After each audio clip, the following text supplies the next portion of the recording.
Daniel, capítulo 9, versículo 1.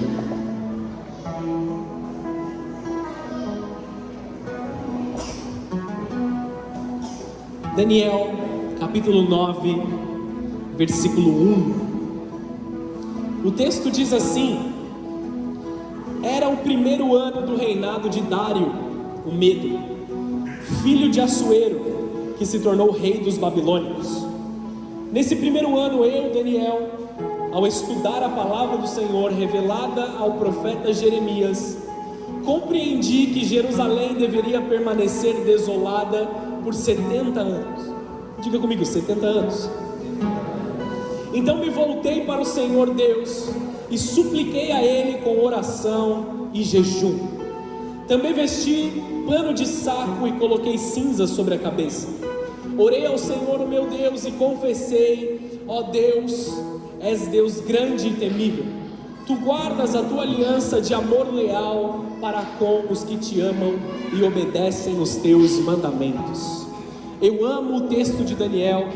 Eu amo a forma com que ele é dedicado à palavra do Senhor, como ele é dedicado à presença do Senhor. E hoje nós vamos meditar rapidamente aqui sobre o fim do período babilônico, amém? O período de exílio babilônico e uma palavra profética que Deus colocou nos nossos corações, que nós vamos entender um pouco mais nessa noite. Esse é o momento que Daniel ele se dá conta que ele precisava causar uma mudança no cativeiro que assolava o povo de Deus. Esse foi um momento que Daniel teve não somente uma revelação, mas ele tomou um posicionamento para mudar a situação que eles estavam vivendo. Ele tomou um posicionamento de oração, dizendo assim: Deus, eu não aguento mais essa situação, e eu encontrei aqui uma palavra que o Senhor prometeu finalizar este cativeiro. O Senhor prometeu acabar com o cativeiro sobre o teu povo, então eu tomo posse dessa promessa para o fim do exílio, amém? Foi isso que Daniel fez na presença de Deus. E a palavra de hoje, eu quero falar o título da mensagem de hoje, antes de nós orarmos vamos lá, me dar uma ajuda aqui, Cris, se der certo. O tema da mensagem de hoje é: o exílio acabou, amém? Feche os teus olhos, abaixa a sua cabeça, eu quero fazer uma oração. Senhor Jesus, nós estamos aqui na Tua presença, Senhor. Eu quero Te pedir, Senhor, pela Tua glória e pelo Teu sobrenatural nas nossas vidas. Nós sabemos que essa é uma noite de santo rompimento no meio de nós. Nós sabemos que essa noite é uma noite de mudanças celestiais aqui acontecendo, Senhor. Filhos aqui estão saindo de um lugar de cativeiro, estão saindo de um lugar de opressão, estão indo para um lugar de liberdade na Tua presença. É isso que nós profetizamos e nós declaramos sobre cada casa, cada família, Senhor. Tudo aquilo que assolava os Teus filhos, toda dúvida, todo medo, toda dificuldade, Senhor, caia por terra neste momento, porque a Tua palavra diz que haverá liberdade do cativeiro. A Babilônia não domina mais as nossas decisões, a Babilônia não domina mais os nossos sentimentos, a Babilônia não tem poder de causar ansiedade no coração dos filhos de Deus. E nessa noite, como voz profética, como igreja, nós declaramos o fim do exílio e da mentalidade babilônica sobre a nossa igreja. Se você crê, dá uma salva de palmas forte ao Senhor e engrandeça o nome dele.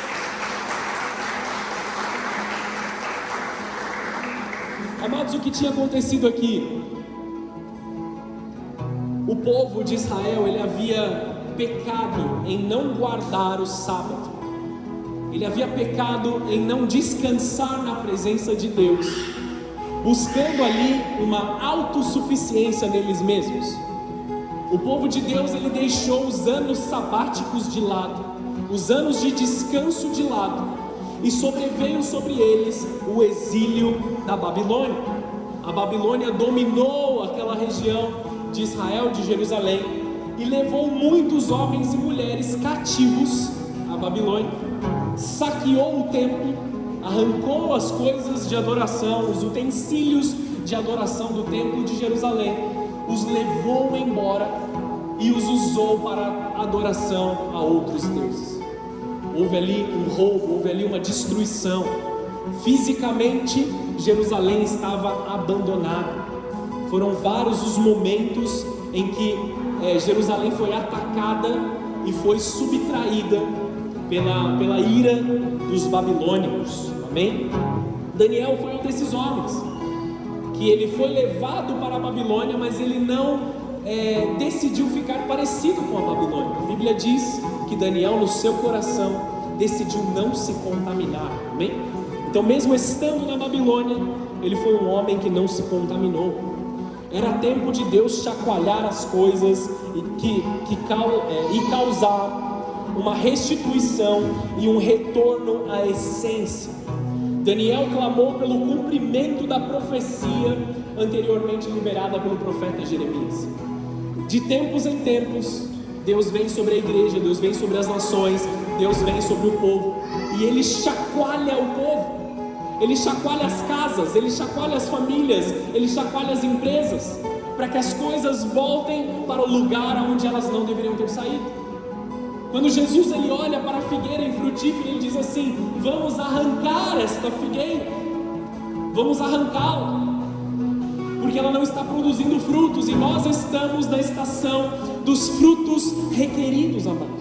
Nós estamos em uma estação em que Jesus está olhando para cada um de nós, está olhando para a nossa igreja, e está dizendo: aonde estão os seus frutos? Eu tenho pregado muito sobre isso nos últimos dias. E amados, Deus causou esse chacoalhar no povo de Deus, assim como Deus nos chacoalha. Talvez na sua casa, nas suas finanças, na sua família, Deus tenha chacoalhado você. Deus tenha chacoalhado talvez a sua saúde por alguns momentos, para realinhar algumas coisas na sua vida, para te trazer atenção a coisas das quais você não teve atenção no passado. Muitos de nós, quando nós começamos a ser mais autossuficientes, nós esquecemos dos princípios rudimentares, nós nos esquecemos das coisas que são básicas, principalmente da fé.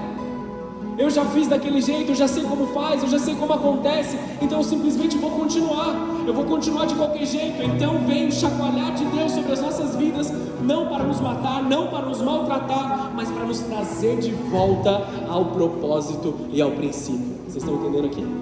Estou falando muito rápido ou está dando para pegar? Amém? Amados, o Pentateuco, como nós conhecemos, os primeiros 5 livros da Bíblia, eles foram passados pela tradição por muitos anos. E eles foram compilados apenas em um momento específico após o exílio babilônico. Eles não eram desse formato, 5 livros nesse formato como nós conhecemos hoje. Demorou-se muito tempo para eles terem sido formados nesse formato e entregarem para as pessoas.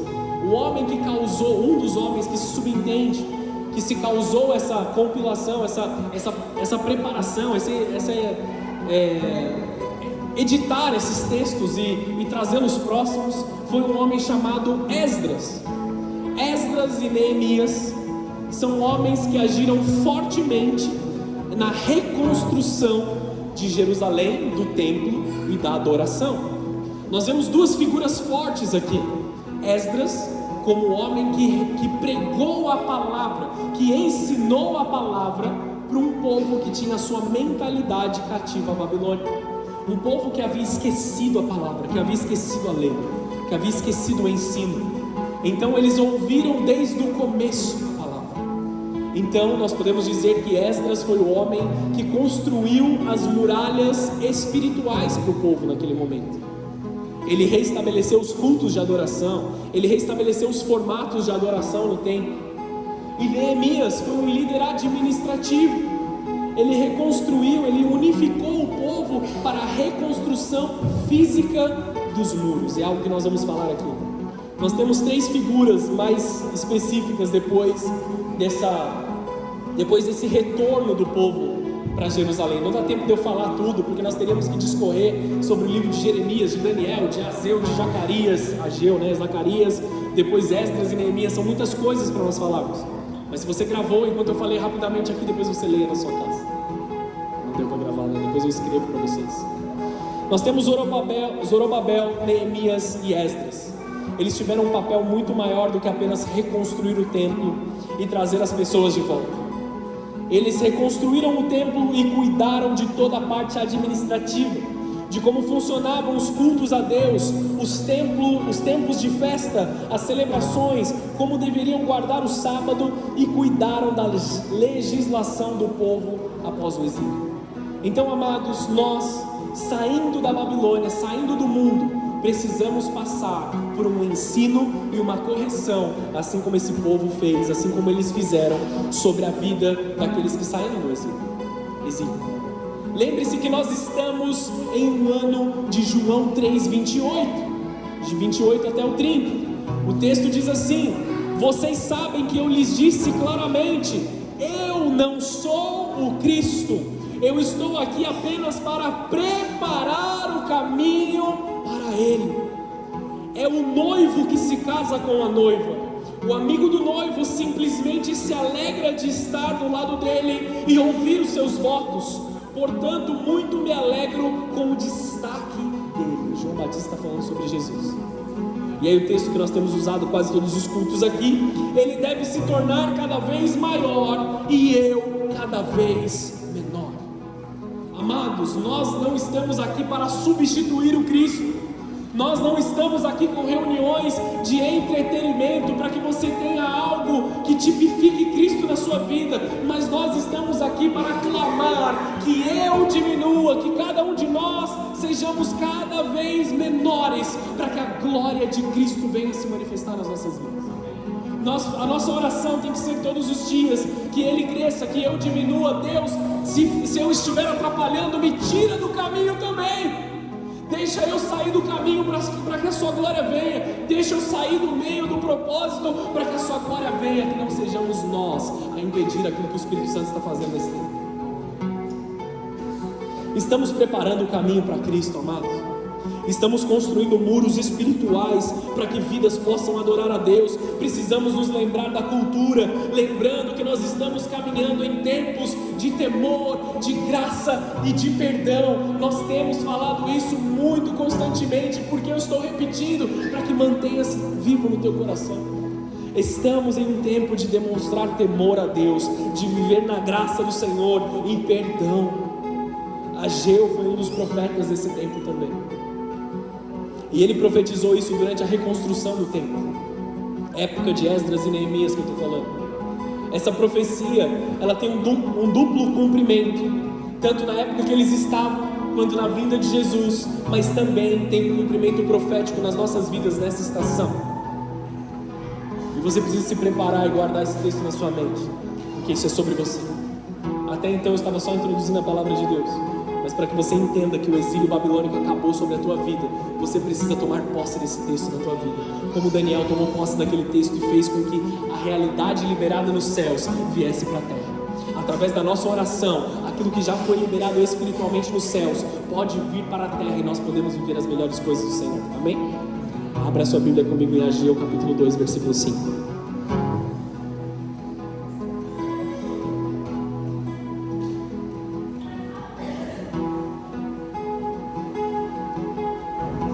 Isso aqui é o que o Senhor está dizendo.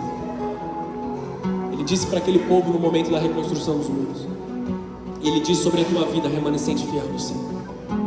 Ele diz sobre a tua vida, igreja triunfante de Cristo Jesus. Você que está na presença de Deus nessa estação tão difícil, o Senhor diz sobre a tua vida: o meu Espírito habita em seu meio, como prometi quando vocês saíram do Egito. Portanto, não tenham medo, pois assim diz o Senhor dos Exércitos: em pouco tempo sacudirei novamente os céus e a terra, os mares e a terra seca. Sacudirei todas as nações, e os tesouros das nações virão para esse templo. Encherei este lugar de glória, diz o Senhor dos Exércitos. A prata e o ouro me pertence, diz o Senhor dos Exércitos. A glória deste novo templo será maior do que a glória do antigo, diz o Senhor dos Exércitos. E neste lugar estabelecerei paz. Eu, o Senhor dos Exércitos, falei. Levanta as suas mãos aos céus. Eu quero declarar sobre a tua vida. Você que está em um casamento em dificuldade, Deus está vindo com perdão perdão e restituição. A glória do novo relacionamento sendo formado por Cristo será muito maior. A glória dessa nova estação em que você transicionou será muito maior do que a anterior. A glória do que o Senhor está fazendo sobre a igreja nesse tempo será muito maior do que a anterior. Apenas se alinhe naquilo que o Senhor tem para a tua vida. Se você saiu do lugar onde Deus queria que você estivesse, retorne, pise os seus pés firmes na rocha, porque a glória de Deus está vindo sobre a igreja do Senhor. Essa mensagem para a tua vida e para a tua casa, amados. A glória desse novo templo será maior do que a glória do templo antigo. Deus está trazendo algo novo sobre a sua casa, sobre a sua família, através do poder de Deus. O estado final da sua casa será melhor e maior do que o anterior. O estado final dos seus negócios será melhor do que o anterior. Eu tenho visto, amados, muitos daqueles que estão vivendo em fidelidade com Deus prosperando nos seus negócios. Muitos filhos aqui dessa casa eu tenho observado que se colocaram em fidelidade, se colocaram em submissão naquilo que o Senhor tem, e tem visto mais e mais oportunidades para prosperar. Se você ainda não está vivendo isso, eu profetizo sobre a tua vida que essa semana comece. Novos convites, novas oportunidades. Tudo aquilo que estava retido nos céus é liberado sobre a tua vida nesse momento. O estado final do seu casamento, amados. Não importa quantos anos você está casado, não importa quantos anos você tem vivido, o estado final será maior e melhor. Sobre o seu relacionamento com os seus filhos, Deus está vindo com um bálsamo novo de restauração, de cura, de transformação, e vocês viverão tempos maravilhosos em família, voltando para aquilo que Deus tem para vocês. Os momentos corriqueiros, eles serão tão mais prazerosos, porque Deus está abrindo os céus sobre a tua mesa de almoço. Deus está abrindo o céu sobre a tua noite da pipoca, sabe? Você sabe do que eu estou falando? Quando você pega uma coberta e um monte de criança e enfia tudo no sofá. Deus está abrindo o céu sobre os seus momentos tranquilos, porque Ele quer te abençoar, Ele quer abençoar essa casa, Ele quer abrir as portas do céu sobre você. Deus está fazendo algo novo. Estamos entrando no tempo de tomar posse da promessa do novo templo, que será maior em glória. Nós sabemos, amados, que não é um templo físico. Eu não estou falando desse templo físico aqui. Se nós precisamos disso para adorar a Deus, tem algo muito errado com o nosso cristianismo. Amém ou não? Nós não adoramos a Deus por causa do conforto que nós temos aqui. Nós adoramos a Deus por quem Ele é nas nossas vidas. Amados, nós não estamos falando de algo físico, nós estamos falando de algo espiritual.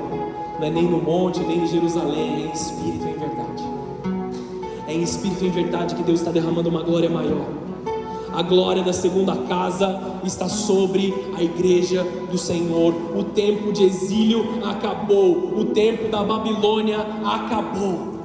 Isaías 46, versículo 14 diz assim: assim diz o Senhor, o seu Redentor, o Santo de Israel: por sua causa enviarei um exército contra a Babilônia, obrigarei os babilônios a fugir nos navios de que tanto se orgulham. Eu sou o Senhor, o seu santo, Criador e Rei de Israel. Eu sou o Senhor que abriu uma passagem no meio das águas, um caminho seco pelo mar. Chamei o exército poderoso do Egito com seus carros e cavalos. Eu os submergi nas ondas, eles se afogaram, sua vida se apagou como um pavio fumegante.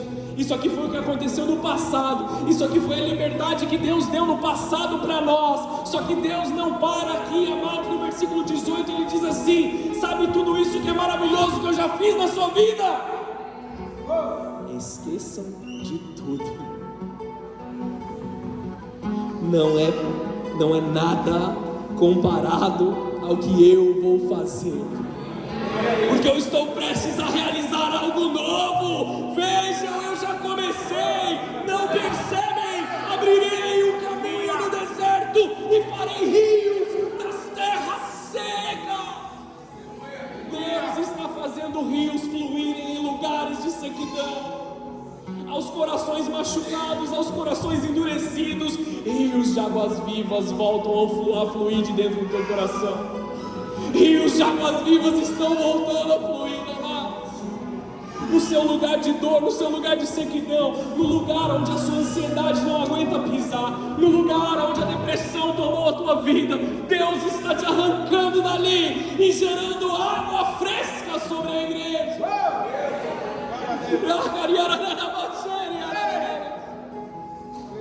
Existe um tempo novo vindo sobre nós. Nós somos os Esdras e Neemias dessa estação. O exílio babilônico acabou, amados. Deus está te chamando para entrar na fortaleza que é Ele para a tua vida. Nós estamos falando de algo espiritual. Ele é a fortaleza. Joel 3,16, não precisa abrir, o texto diz assim: a voz do Senhor rugirá desde Sião e trovejará desde Jerusalém, os céus e a terra tremerão, mas o Senhor será refúgio para o seu povo, uma fortaleza para o povo de Israel. Amados, você está vivendo uma situação difícil, você está vivendo uma situação de dor, corra para o refúgio que é o seu Senhor.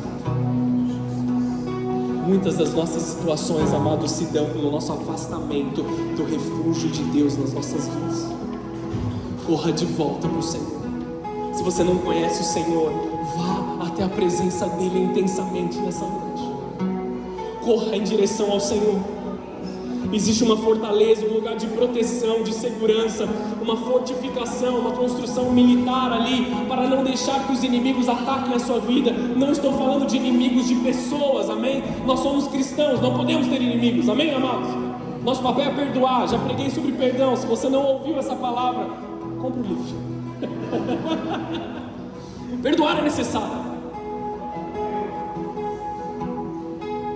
Nós precisamos que o Senhor seja a nossa fortaleza, o nosso socorro bem presente.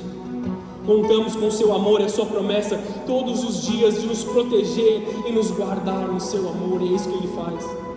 Deus não deixa de fazer o seu trabalho sobre as nossas vidas. Não existe a possibilidade de Deus não fazer. Precisamos nos dar conta do que atrasar esse relacionamento, ou até impedir que isso seja uma realidade com Deus nas nossas vidas. O que nos impede de estar com Deus, o que nos impede de nos relacionarmos com o Espírito Santo. É tempo de arrancarmos todas essas coisas. Efésios 5:10 diz: procurem descobrir o que agrada o Espírito Santo. Não se afaste do Senhor, não rompa teu relacionamento. Falamos muito sobre brechas.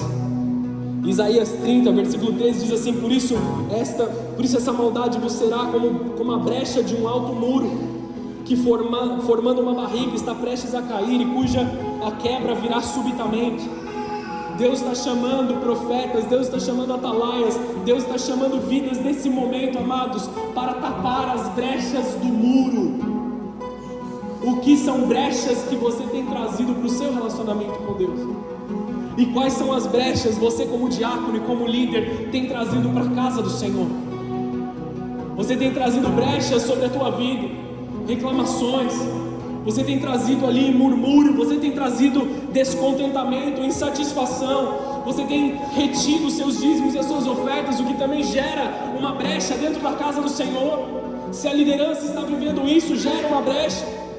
Se estão vivendo em conversas que não deveriam ter, vendo coisas que não deveriam ter, este é um tempo de restituição, esse é um tempo de fôlego novo que vem sobre a igreja, para que não sejamos pegos como uma igreja que dormiu no tempo que Jesus estava voltando, para que não sejamos pegos como uma igreja negligente, para que não sejamos pegos fora da presença do Senhor. Deus está fazendo novas coisas nas nossas vidas, amados. Nossos atos de desobediência ou de negligência diante de Deus abrem brechas nas muralhas, como que portas de acesso nessa cidade fortificada. De nada adianta ter uma cidade fortificada se ao redor das suas muralhas existem diversos pontos de brecha, pontos que dão acesso ao inimigo em nossas vidas, em nossa casa, em nossas famílias. Clamamos pela proteção de Deus, e Deus não negligencia o nosso clamor nunca. Porém, muitas vezes, quando nós sentimos o alívio dos céus, nós abandonamos a vontade de Deus. Quando o alívio dos céus vem sobre você, esse é o momento de você valorizar o alívio, de você valorizar a presença, de você valorizar a glória de Deus na sua vida. Nunca se esqueçam das palavras de Cristo Jesus, amados. Abre comigo em Mateus 11, 28.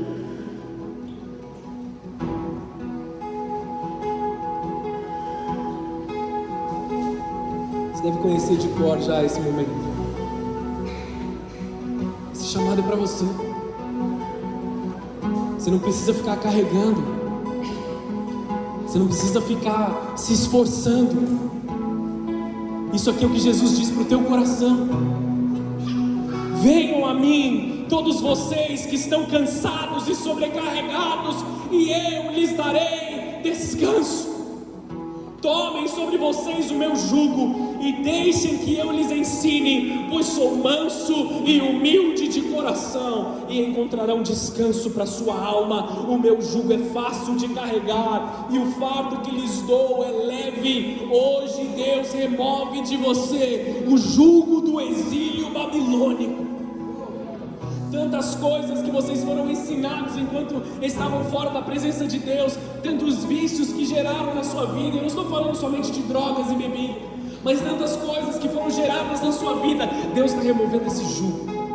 O jugo de pensar que tudo que dizem, que tudo que falam é contra você. O jugo de pensar que você é pequeno, que você não tem valor. O jugo de pensar que você não é nada, que você não deve chegar a lugar nenhum. Deus está quebrando essas palavras nessa noite, para que você tenha vida e vida em abundância. O jugo está sendo removido dos teus ombros. O peso das trevas está sendo removido de você. É uma noite sim de libertação, amado. É uma noite de deixar de carregar fardos que não são seus.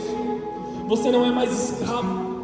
Existe liberdade sobre a tua vida, porque o Espírito de Deus está aqui. Ele é o Deus que troca o jugo. Ele é o Deus que dá alívio. Ele é o Deus que te leva para águas de descanso. Talvez você esteja cansado e fatigado, mas é porque você está fazendo segundo a tua força. Confie na força do Senhor. Vá para a fortaleza do Senhor. Leve aras da sua vida que você nunca levou para a fortaleza que é o Senhor na tua vida. Jesus está dizendo: vem, deixa eu cuidar de você. Deixa eu cuidar do teu coração. Deixa eu cuidar das tuas finanças. Deixa eu cuidar da tua saúde. Deixa eu cuidar do teu casamento. Deixa eu cuidar dos teus relacionamentos. Você não é mais escravo. Você não é mais um produto daquilo que disseram que você é. Você é filho, você é filha amada de Deus. Ele é o Deus que troca o jugo. Ele é o Deus que dá alívio. Ele é o Deus da restauração. A batalha pertence ao Senhor. A vitória também pertence ao Senhor. Não existe possibilidade dos planos de Jesus serem frustrados. Ele é o dono de todas as coisas. Isso é a promessa e não será tirado de você. Todo momento em que você sente um fardo sobre as tuas vidas, tome posse dessa palavra. Tome posse da palavra de Ageu sobre a tua casa, sobre a tua família. Tome posse de que estamos entrando em um tempo em que a glória será maior. É para te dar segurança e paz, mesmo em tempos de guerra e de ruína, que Deus te trouxe aqui nessa noite. Deus quer ser fortaleza nas suas emoções. Deus quer ser fortaleza nas suas finanças. Deus quer ser fortaleza na sua família. Deus quer ser fortaleza nesse momento de desespero e de angústia. Pode dizer amém para isso? Amém. Estão recebendo aí? Ou pode encerrar o culto? Vamos, pode continuar?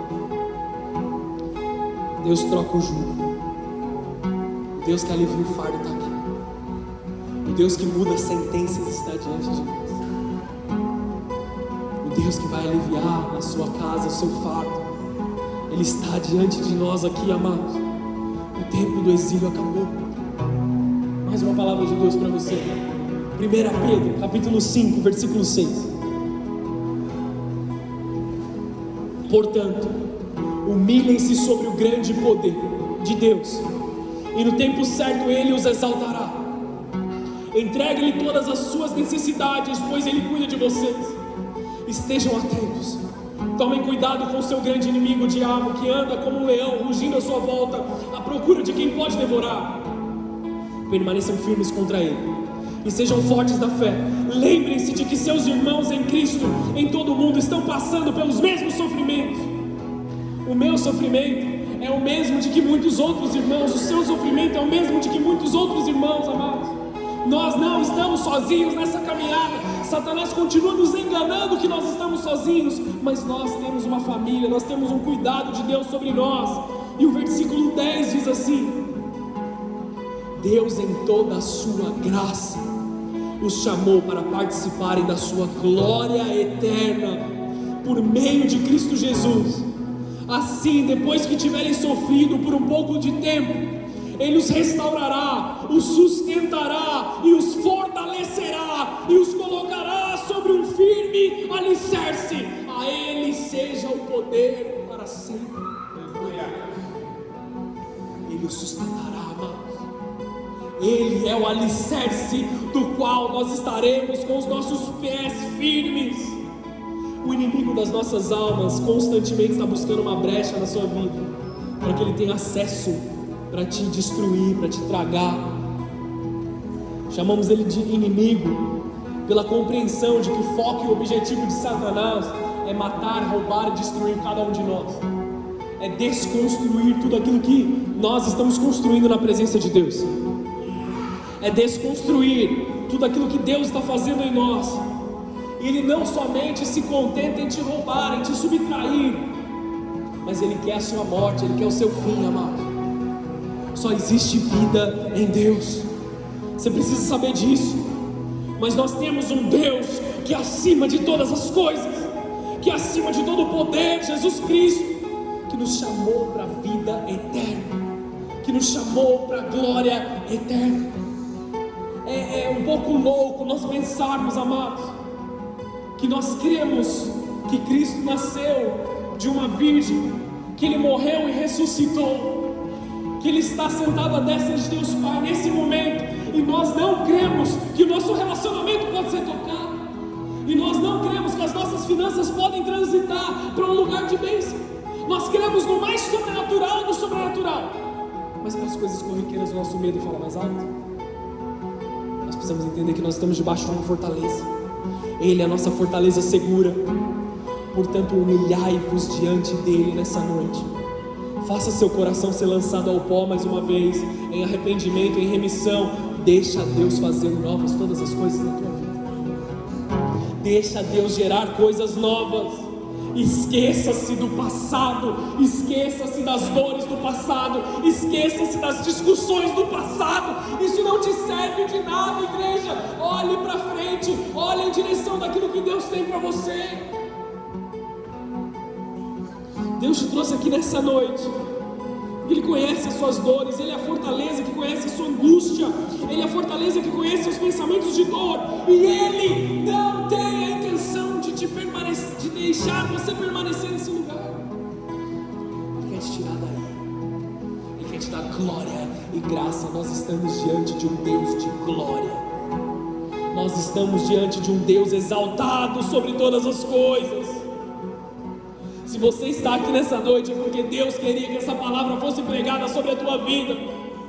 O Deus de cura e restauração está aqui nessa noite. Busquei dentre eles um homem que estivesse tapando o muro e estivesse na brecha perante mim por essa terra, para que eu não a destruísse, porém a ninguém achei. Ezequiel 22:3. Deus está procurando homens e mulheres que vão se posicionar na reconstrução dos muros. Deus procura pelos intercessores desse tempo, que vão se colocar na brecha, para que a fortaleza de Deus seja gerada nas vidas que estão sofrendo lá fora. Amados, não existe na palavra de Deus um ministério de destruição, não existe na palavra de Deus um ministério de expor as outras pessoas, de diminuir as outras pessoas. Existe um ministério de perdão, de reconciliação. Quantas vezes eu não falei isso aqui nessa igreja? Eu vou continuar falando até que isso se torne uma realidade sobre a igreja de Cristo. Nós estamos aqui para fazer reconciliação. Reconciliação uns com os outros, reconciliação entre nós e Deus. Intercessores desse tempo, se coloquem em posição de guerra. obreiros e ministros de Deus se colocam em posição de batalhar, muitas vidas dependem disso. É tempo de construir os muros de Jerusalém, amados. A reconstrução dos muros, há um clamor por unidade nesse tempo. Ah, pastor, tem tanta coisa para fazer na igreja, tem tantas atividades, uma atrás da outra. Amados, eu sei que talvez você não esteja em todas elas, mas existe um clamor pela unidade da igreja, por um povo que anda unido, que anda na mesma direção, que fala a mesma língua, que ora uns pelos outros, que caminha na mesma direção. Há um clamor pela autorresponsabilidade individual da igreja, do povo de Cristo aqui nessa terra. Neemias 2, versículo 17 diz assim: mas então eu lhes disse, vocês sabem muito bem da terrível situação em que estamos. Jerusalém está em ruínas e as suas portas foram destruídas pelo fogo. Venham e vamos reconstruir o muro de Jerusalém e acabar com essa vergonha. Neemias, ele se levanta ali, amados, trazendo a unidade do povo, com responsabilidade sim, mas com gratidão de Deus tê-lo escolhido para um tempo tão difícil. E eu, como Neemias nesse tempo, te chamo para fazer parte do serviço cristão desta estação. Eu te chamo para fazer parte, independente do seu conhecimento, independente daquilo que você está vivendo, no pouco que você pode fazer, no pouco que você pode viver, Deus está fazendo coisas novas sobre a tua vida. Enquanto nós colocamos a mão no arado, enquanto nós caminhamos, enquanto nós nos entregamos na presença de Deus, Ele cuida das nossas vidas, Ele cuida dos nossos corações. Deixa Deus continuar fazendo a obra na tua vida. Na época de Neemias, o templo e os muros de Jerusalém estavam em ruínas, abandonados por muitos anos, saqueados e deficientes de todas as coisas. E Deus levanta um homem para unir o povo, não um homem para trabalhar sozinho. A responsabilidade não é de um, mas de nós, como igreja, cuidarmos uns dos outros.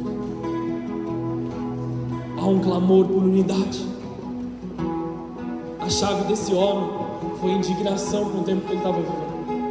Na Forja de Homens nós temos falado muito sobre isso, sobre estarmos indignados com aquilo que o mundo nos oferece. E como sacerdotes nós tomamos um posicionamento diferente. Nós tomamos um posicionamento real e verdadeiro. Precisamos estar sempre atentos e sensíveis para o que Deus está fazendo. Nunca podemos nos pegar distraídos e desatentos, nem mesmo perdidos em nossas próprias demandas. A unidade da igreja é a marca do triunfo. Nós precisamos sempre clamar pelo espírito de profecia e de conhecimento nas nossas vidas, para que não sejamos enganados pelas ciladas das trevas. Há um clamor, amados, pela essência do Evangelho. Há um clamor pela essência do Evangelho. Há um clamor para a gente voltar para o começo. Há um clamor para a gente voltar para o primeiro amor, para o momento em que nós nos sentimos perdoados, nos sentimos amados, soubemos que nós fomos redimidos pelo nosso Deus. Há um tempo de clamar pelo começo. Jesus quer promover encontros conosco nesse ano, e nós temos valorizado os encontros com o Senhor. Amados, isso não é uma cobrança para aqueles que estão aqui em todas as coisas.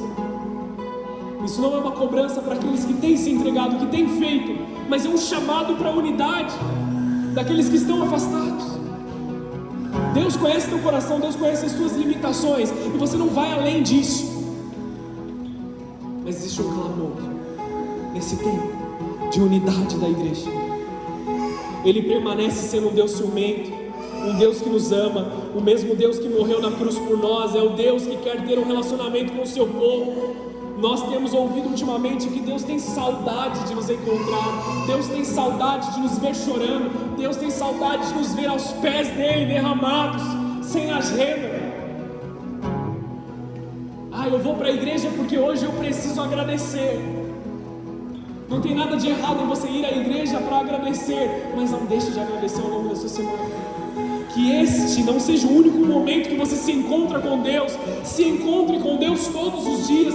Encontros diários e pessoais podem causar uma mudança muito maior do que aquela que você entende. As trevas vão tentar te roubar disso. O teu medo, a tua ansiedade, a tua condição, em todas as formas, vai tentar te tirar desse lugar. Mas mas nada pode te tirar da presença de Deus, amados. Vá até Ele, não permita que o pensamento babilônico te arranque daquilo que Deus tem para você. Quando foi emitido um decreto que ninguém na Babilônia poderia orar ou adorar algum outro Deus, sabe o que Daniel fez? Foi orar, porque mesmo que o mundo nos impeça, o meu relacionamento com Deus é mais importante, o meu encontro diário com Deus é mais importante. Ele foi lançado na cova dos leões, você conhece essa história, mas os leões foram saciados ali da sua fome, foram amansados, e ele saiu ali do mesmo jeito que ele entrou, cheio da presença de Deus. Amados, temos que nos encontrar com Deus naquilo que é corriqueiro, naquilo que é comum, naquilo que é ordinário, normal. Se me buscarem de todo o coração, me encontrarão. Se me buscarem de todo o coração, me encontrarão. Muitos de nós não o encontramos porque não damos prioridade. Estamos sofrendo das nossas ansiedades, dos nossos problemas, mas a gente não encontra o Senhor, a gente quer ficar sozinho nesse negócio. Vamos encontrar aquele que tem planos de bem e não de mal para as nossas vidas. Vamos encontrar aquele que tem planos a nosso favor, que quer dar o fruto do qual nós ansiamos. Vamos encontrar aquele que é nossa fortaleza. Ele ainda é o Deus que ouve o seu clamor, Ele ainda é o Deus que quer ser encontrado pela igreja. Ei, igreja! Jesus quer acabar com o seu exílio. Igreja, Jesus quer nos restaurar. Jesus quer reunir aqueles que foram espalhados. Jesus quer trazer os perdidos de volta para sua casa. Jesus quer nos levar para sua terra prometida. Há um clamor pela essência do Evangelho nas nossas vidas. Aleluia. Se você lê Neemias, Esdras e Neemias, você vai saber de dois homens que tentaram parar a obra de Deus, chamados Sanbalat e Tobias. Sanbalat e Tobias se levantaram contra eles. Tudo que eles faziam estava errado aos olhos de Sanbalat e Tobias. Eles queriam minar essas obras. Dois textos que a gente vai ler, mas primeiro vamos falar do apóstolo Paulo dando um conselho para Timóteo sobre a igreja dele como deveria estar. 2 Timóteo capítulo 2, versículo 15. Esforce-se sempre para receber a aprovação de Deus, a quem você serve. Seja um bom trabalhador, que não tem de que se envergonhar e que ensina corretamente a palavra da verdade. Evite as conversas tolas e profanas, que só levam a mais comportamentos mundanos. Esse tipo de conversa se espalha como um câncer, a exemplo do ocorrido com Himeneu e Fileto. Eles deixaram o caminho da verdade, afirmando que a ressurreição dos mortos já aconteceu, e com isso desviaram alguns da fé. O que eles fizeram? Desviaram pessoas da fé por conversas vãs e sem valor. Mas o alicerce sólido de Deus permanece firme com essa inscrição: o Senhor conhece quem pertence a Ele, e todos que pertencem ao Senhor devem se afastar do mal. Sempre haverão pessoas, amadas, que eles estão sendo ali cuidados pelo Senhor, mas que eles não estão em comunhão com o povo. Sanbalat e Tobias sempre vão tentar se levantar no meio do povo. Deus conhece os seus, que não precisam provar nada para ninguém. Chega de divisão no meio do povo de Deus. Chega de divisão no meio da igreja. Chega de divisão no meio do Evangelho. Chega de tentar entender quem está certo e quem está errado. Muitos dos cristãos nos dias de hoje só estão querendo ganhar um argumento, amados. Enquanto isso, tem pessoas morrendo lá fora. O púlpito não é lugar dos trending topics das suas redes sociais. Tem um monte de gente falando de apresentar ou não bebê reborn dentro da igreja, enquanto casamentos estão sendo destruídos. Olhemos para as coisas do Evangelho, amados. Tem que existir um clamor santo nos nossos corações, um desespero por vidas salvas. Será que nós não estamos olhando para o lado errado? Será que nós não estamos tentando provar coisas que são passageiras, causando que muitos caiam da fé? Chega de discussões vãs. Deixa eu te pastorear nesse momento. Chega de discussões vãs dentro da igreja. Chega de disse que me disse. Chega daquela amargura dentro dos nossos corações. Vamos construir um reino que Deus nos deu ou não? Pessoas estão esperando que nós nos coloquemos em posição de construtoras. Infelizmente, amados, as pessoas chegam até a igreja como consumistas. Sanbalat e Tobias no meio da construção do templo. Não tá legal, acho que a parede ficou meio torta, acho que eu queria de outro jeito. Não é sobre ela estar torta ou não, é sobre a segurança que vai gerar para as pessoas. Não é sobre aquilo que parece bonito ou não, mas a segurança e cuidado que tem trazido para as pessoas. Vocês estão entendendo o que eu estou dizendo ou não? Perdão por me exaltar, mas eu não consigo falar desse assunto de outra forma.